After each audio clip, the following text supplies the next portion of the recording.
तो एपिसोड 5 की स्टार्टिंग में हम रोमबक को देखते हैं और तभी उसके सामने बहुत सारे वुल्फ मॉन्स्टर आ जाते हैं जो कि उसके ऊपर हमला कर देते हैं। पर रोमबक भी अपने पावर का यूज करके उन सभी को इजीली खत्म कर देता है। वो जैसे ही आगे बढ़ता है तो वो देखता है कि वहाँ पे कुछ इंसान होते हैं जो कि मरे हुए हैं और उनमें से एक लेडी ने एक बच्चे को पकड़ा हुआ है और वो बच्चा और कोई नहीं बल्कि आइक होता है। तब अगले सीन में हमें वापस से अरीना का सीन दिखाया जाता है जहाँ पर आइक बास्टो की टीम को बुरी तरीके से हरा देता है, जो देखकर डीमन लॉर्ड वहाँ पर आती है और वो बास्टो से कहती है अब तुम हार चुके हो, अब तुम्हारे पास दो चॉइस है, या तो तुम खुद मर जाओ या तो मैं तुम्हें मार दूंगी। पर तभी बादशाह डीमन लॉर्ड के ऊपर पीछे से हमला करके तीर मारता है, पर डीमन लॉर्ड उस तीर को पकड़ लेती है और उस तीर से एक धमाका हो जाता है और वहाँ एक एक करके बहुत सारे धमाके होने लगते हैं और हमें पता चलता है ये करवाने वाला बादशाह है। वो अपनी पूरी स्केलेटन आर्मी के साथ आ जाता है और वो कहता है आज से मैं डीमन लॉर्ड हूँ। और हम देखते हैं कि बादशाह की डीमन आर्मी जितने भी वहाँ पे डीमंस होते हैं उन सभी को वहाँ पे मार रही होती है। वो देखकर बादशाह भी काफी ज्यादा खुश हो जाता है और कहता है आज से ये दुनिया मेरी है। ये सुनने के बाद बादशाह के जितने भी डीमंस आते होते हैं वो एक एक करके सभी डीमंस को मारने लगते हैं। बादशाह अब आइक से कहता है मुझे पता है अब तुम इस सिचुएशन को देखकर समझ सकती हो कि डीमन लॉर्ड आर्मी मेरी होने वाली है, वो भी बहुत जल्द। तुम मुझे ज्वाइन कर लो और मैं तुम्हें 7th कॉर्प्स का कमांड वैसे ही दे दूंगा जैसे तुम्हारे पास अभी है। ये सुनकर आइक कहता है ये काफी अच्छा ऑफर है, पर ऐसा ऑफर तुम मुझे कभी भी नहीं दे पाओगे क्योंकि तुम डीमन लॉर्ड कभी नहीं बन पाओगे। ऐसा बोलने के बाद आइक उससे अब लड़ने के लिए तैयार हो जाता है। ये देखकर बादशाह कहता है मुझे लगा था कि तुम स्मार्ट हो पर तुम पूरे बेवकूफ हो। ऐसा बोलने के बाद बादशाह अब अपनी पूरी आर्मी को आइक के पास भेज देता है और अब आइक से कहता है आज तुम्हारा खात्मा होगा। ये सुनते ही जितने भी स्केलेटन होते हैं वो आइक पर हमला कर देते हैं और हम लोग देखते हैं कि आइक अपनी काफी पावरफुल मैजिक का यूज करता है जिससे वो सभी डीमंस गिर जाते हैं और वो सभी स्केलेटन्स को बड़े आसानी से हरा रहा होता है। जिसके बाद वो दुश्मन के अटैक को डॉज करके हवा में आ जाता है और वहीं से वो सभी लोगों के ऊपर एक पावरफुल स्पेल फेंकता है और सभी लोगों को खत्म करता है, जो देखकर बादशाह भी काफी ज्यादा हैरान हो जाता है। तभी आइक तेजी से जाकर बादशाह के पास पहुंच जाता है और वो बादशाह के मुंह के ऊपर एक काफी बड़ा धमाका कर देता है और जैसे ही धुआं हटता है तो आइक देखता है कि वहाँ पे तो काफी ज्यादा लोग गिरे हुए हैं और तभी वहाँ पर बादशाह का सर आ जाता है जो कहता है ये फाइट अभी खत्म नहीं हुई है। और इसके बाद हम देखते हैं जो बादशाह की बॉडी होती है वो अचानक से आइक के पीछे आ जाती है और वो अब आइक के ऊपर हमला करने वाली होती है। तब आइक भी जल्दी से सतर्क हो जाता है और अब वो उसके अटैक को डॉज करके थोड़ा सा पीछे आ जाता है। इसके बाद बादशाह आइक से कहता है तुम ऐसे हमले करके मुझे नहीं हरा सकते हो क्योंकि तुम लगता है भूल गए हो मैं एक दुल्हन हूँ और मेरे सभी सोल्जर्स अनडेड है, यानी कि वो मर नहीं सकते क्योंकि वो ऑलरेडी मरे हुए हैं। और हम लोग देखते हैं कि बादशाह के जितने भी साथी होते हैं वो वापस से खड़े हो जाते हैं और अब वो आइक के ऊपर फिर से हमला करने लगते हैं। तो आइक भी अपने मैजिक का यूज करके उन सभी को रोक रहा होता है। वो एक तरीके से टाइम को रोक देता है और काफी तेजी से जाकर सभी डीमंस को हरा रहा होता है, पर फिर भी काफी सारे नाइट्स बचते हैं जो अभी आइक के ऊपर हमला करने आ रहे होते हैं। बादशाह आइक को बताता है कि जो मेरी आर्मी है वो इन्फिनाइट है पर तुम्हारी मैजिक पावर इन्फिनाइट नहीं है, वो काफी जल्दी खत्म हो जाएगी। काफी दुख की बात है, तुम्हें मेरे काम करना चाहिए था जिससे मैं तुम्हारा काफी अच्छे से यूज कर पाऊँ, पर अब तुम यही मारे जाओगे। तभी हम देखते हैं कि वहाँ पर वही गोब्लिन खड़ा था एक तीर लेकर और वो अब उस तीर को सीधा आइक के पीछे चला देता है। उस चीज के बाद में आइक को भी जल्दी पता चल जाता है तो वो बैरियर लगाकर उस तीर से बच जाता है। ये देखकर बादशाह आइक से काफी ज्यादा इम्प्रेस होता है और कहता है अब पता चला कि तुम अनडाइन ब्रिगेड के लीडर की हो, इस तरीके से स्ट्रगल करने से तुम कुछ नहीं कर सकते हो, समय आगे अब सारी चीजें खत्म करने का। और यहाँ पर आइक भी सोचने लगता है कि अगर ऐसे ही चलता था तो मेरी मैजिक पावर भी खत्म हो जाएगी, मुझे जल्द से जल्द कुछ सोचना होगा क्योंकि ये सभी लोग अनडेड है तो इन सभी के ऊपर डार्कनेस मैजिक काम नहीं करेगा। तभी अचानक से आइक के दिमाग में एक आइडिया आता है कि आखिर वो इन लोगों के ऊपर कौन सा मैजिक का यूज कर सकता है। वो अब एक ही जगह पर रुक जाता है और इसी मौके का फायदा उठाकर काफी सारे स्केलेटन्स उसके ऊपर हमला कर देते हैं। वो लोग अब आइक को खत्म करने वाले होते हैं, लेकिन तभी अचानक आइक एक ऐसे मैजिक का यूज करते हैं जिसकी वजह से वो जितने भी अनडेड होते हैं वो वहाँ से गायब हो जाते हैं, जो देखकर बादशाह काफी ज्यादा हैरान हो जाता है और वो सोचने लगता है कि आखिर ये क्या हो गया, आखिर ये कौन सी पावर है। दूसरी तरफ वापस से उसी गोब्लिन को दिखाया जाता है और अचानक से अब उसके ऊपर हमला होता है जिसकी वजह से उसका हाथ कट जाता है और हमें पता चलता है कि उसके ऊपर हमला करने वाली सेफिरो है जो वहाँ पर आ चुकी है और साथ में हमें पता चलता है कि वहाँ पर अब लिलिथ भी आ चुकी है अपने बाकी साथियों के साथ और वो सभी लोग मिलकर बाहर जितने भी डीमंस होते हैं उन सभी का रास्ता क्लियर कर रहे होते हैं। वो लोग भी बादशाह की आर्मी को हराने में मदद कर रहे हैं। तभी सेफिरो आइक के पास आ जाती है और वो कहती है हमने बाहर के डीमंस को खत्म कर दिया है, जो सुनकर बादशाह गुस्सा हो जाता है, जो देखकर डीमन लॉर्ड वहाँ पे आ जाती है और वो उससे कहती है तुम गुस्सा मत करो, तुम सेफिरो की चिंता मत करो, आइक तुम्हारा ओपोनेंट है। वहीं पर बादशाह डीमन लॉर्ड को अभी भी जिंदा देखकर काफी ज्यादा हैरान हो जाता है, जिसके बाद डीमन लॉर्ड उसके सामने आती है और कहती है मैं तुम्हें एक और चांस दे रही हूँ, आइक के साथ फाइट करो और अगर तुम जीते तो मैं प्रॉमिस करती हूँ कि मैं तुम्हें जिंदा छोड़ दूंगी। ये सुनने के बाद जो आइक होता है वो सीधा आ जाता है आगे बादशाह से लड़ने के लिए और यहाँ बादशाह भी लड़ने के लिए तैयार हो जाता है और कहता है आइक काफी ज्यादा कमजोर है, मैं उसे यहीं की यहीं खत्म कर दूंगा। और फिर उन दोनों के बीच आपस में आमना सामना हो जाता है और यहाँ दोनों ही काफी ज्यादा पावरफुल है। आइक उससे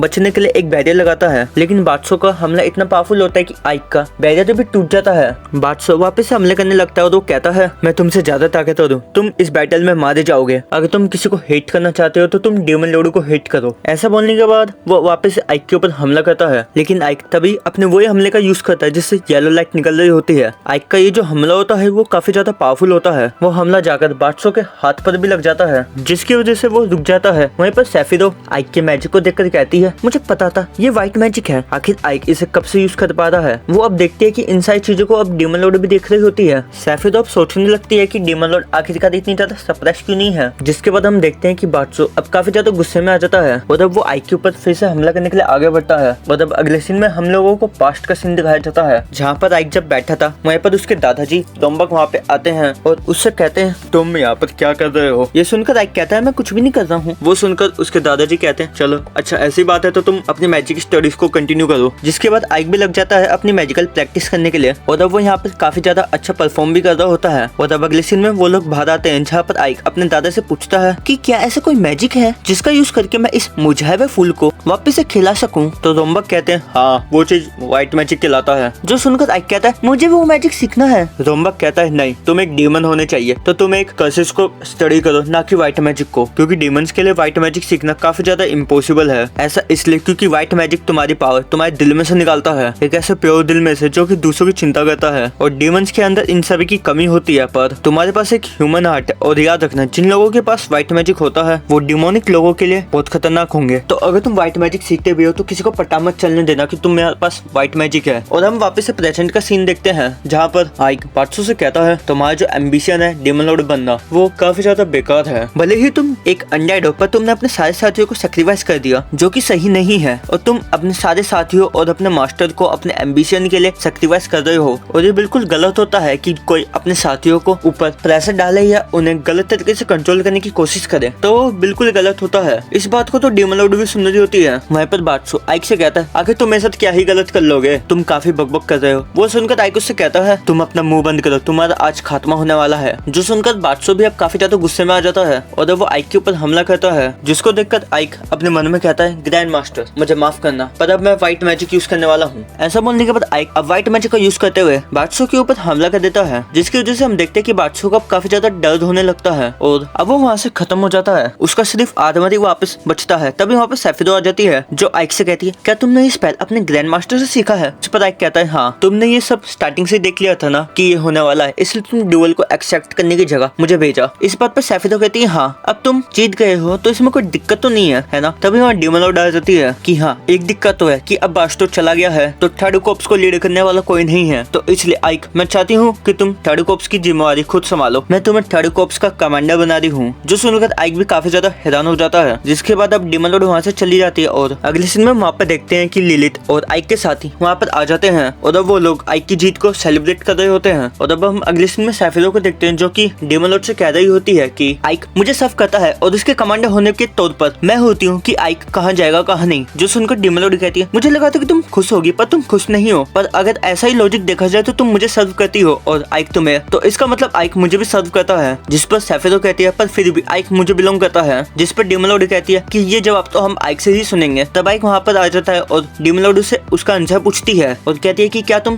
थर्ड कॉर्प्स को संभालोगे या फिर नहीं। जिस पर आइक कहता है कि हाँ मैं संभालूंगा। और नेक्स्ट सीन में हम देखते हैं कि आइक और सेफिरो कहीं पर ज्यादा ही होते हैं। तभी सेफिरो आइक से कहती है आखिर ये क्या चल रहा है, तुमने डेमन लॉर्ड को बता दिया कि तुम एक इंसान हो और वो आखिर इतना हैरान क्यों नहीं है और वो इतना ज्यादा शांत कैसे थी। जिसके बाद अब थोड़ा सा पास्ट का सीन दिखाया जाता है, जहाँ पर आइक डेमन लॉर्ड को अपना जवाब दे रहा होता है। आइक उन्हें बताता है कि जो लोग हैं उन्हें अब अपने नए टाउन की आदत होने लग गई है। पहले जो मेरे साथी जो डीमंस है वो भी शोर नहीं थे इंसानों के साथ रहने के लिए, पर अब जो वो लोग हैं वो भी इंसानों के साथ अडॉप्ट कर रहे हैं। और हम लोगों को शहर का सीन दिखाया जाता है, जहाँ पर इंसान और डीमन एक दूसरे की मदद करके अच्छे से जी रहे होते हैं और काफी ज्यादा बच्चे वो भी डीमंस को पसंद करने लग गए हैं। आइक अब डीमन से कहता है कि मैं सेफिरो के अंदर सर्व करना चाहता हूँ, पर जो मेरा गोल है वो है कि मैं एक ऐसी दुनिया बनाना चाहता हूँ जहाँ पर इंसान और डीमंस एक साथ रह सके। ऐसा बोलने के बाद आइक अपने मास्क को उतार देता है और कहता है मुझे माफ करना डेमन लॉर्ड, पर अभी भी मुझे सेफिरो से काफी कुछ सीखना है, तो मैं थर्ड कॉर्प्स की रिस्पॉन्सिबिलिटी नहीं ले सकता हूँ, पर बदले में मैं आपसे प्रॉमिस करता हूँ कि मैं इवेलियस को एक पहले ऐसा टाउन बनाऊंगा जहाँ पे इंसान और डीमंस एक साथ रह सकें। जो सुनकर डेमन लॉर्ड भी काफी ज्यादा हैरान होती है और कहती है चलो देखते हैं। और इसी के साथ एपिसोड 5 एंड हो जाता है। नेक्स्ट एपिसोड देखने के लिए चैनल को सब्सक्राइब कर दो। तब तक के लिए सायोनारा।